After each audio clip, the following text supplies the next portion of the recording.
Hello, friends. Suzanne Hug here, coming to your home from mine. I'm a Mesa, Arizona business owner, mom of two, and a community leader. I'm running for House of Representatives in Legislative District 25, and I'm asking for your support. Welcome to Teacher Appreciation Week. The role of teacher is so much more than a job. It's really a calling. I will never forget the look on his face. A full pan of lasagna had just slid out the back of the car and flipped upside down and landed on his shoes. Anyone who knows my dad knows that wasting any food is a tragedy, but wasting an entire pan of lasagna is beyond. You would think that he was the paisano in the family. But the look of rage and sadness transformed to overjoyed when I popped out to surprise him from behind the car. I had been taking summer classes at NYU in the summer of 2002, and so he didn't expect me to come back for his graduation party. My dad had just finished his Master's of Education and was going to be a community college professor. There was no way I was going to miss that. And so my mom and I had secretly coordinated to book the flight, and I had arrived home just in time to see him pulling this lasagna out and having it drop. 18 years later now, and he is still teaching.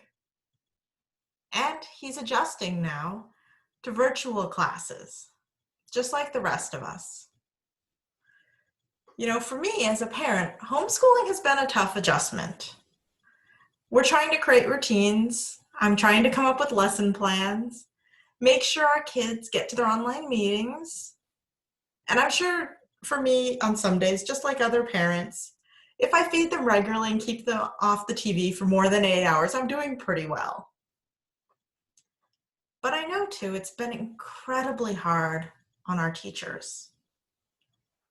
I want to thank Mrs. Barker and Mrs. Callahan, my kids' teachers, for keeping them in touch, for being available, and for being available not just to them, but to me too, and making sure that our community and our classrooms are staying together.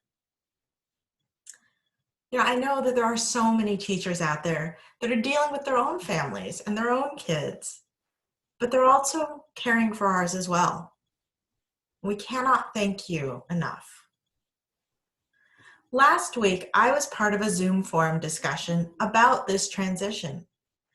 And it strikes me just how much teachers love their students. And this week, we really need to talk about how they deserve some real love in return.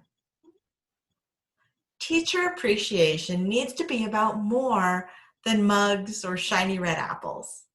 We need to do more as a community than just send a note or a gift card, although I know they love those. But we really need to consider our teachers and our schools every single time that we vote. This entire week, I will be wearing red as a reminder to support our educators, our staff, and everyone who is part of our school system. This past year, we had the Yes for Mesa budget override, and I spent about 2 weeks standing outside of my kids' school with the Yes for Mesa sign next to one of the crossing guards. This crossing guard's name was Dick, and he had worked in the Mesa public school system for decades, but he was just about to retire. And we had a really nice time kind of getting to know each other and chatting as I waved my sign at the cars, and he made sure that every student, every parent, every person got across that street safely. I was really impressed by how his attention never wavered. He stayed focused on that road, even as we were chit-chatting. And I think that we need to have that same kind of focus on supporting our schools every chance we get. We cannot wait any longer to fund these schools.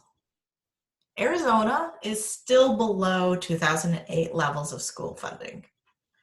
We just don't pay our teachers and staff enough. A lot of them make minimum wage.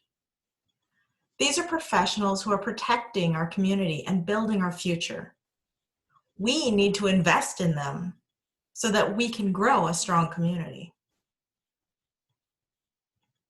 You know, this top I'm wearing today, I wore along Baseline Road with my Red for Ed sign when we had the teacher strike to fight for those better conditions. And yes, teachers got some raises, but the system as a whole is still suffering, and frankly, subpar. Arizona shouldn't be 48th or 51st. We should be in the top 20. And that's one of the goals that I will work toward as a representative. You know, I showed up to Baseline Road, and I promise to keep showing up for our schools. I will vote to fully fund our public schools.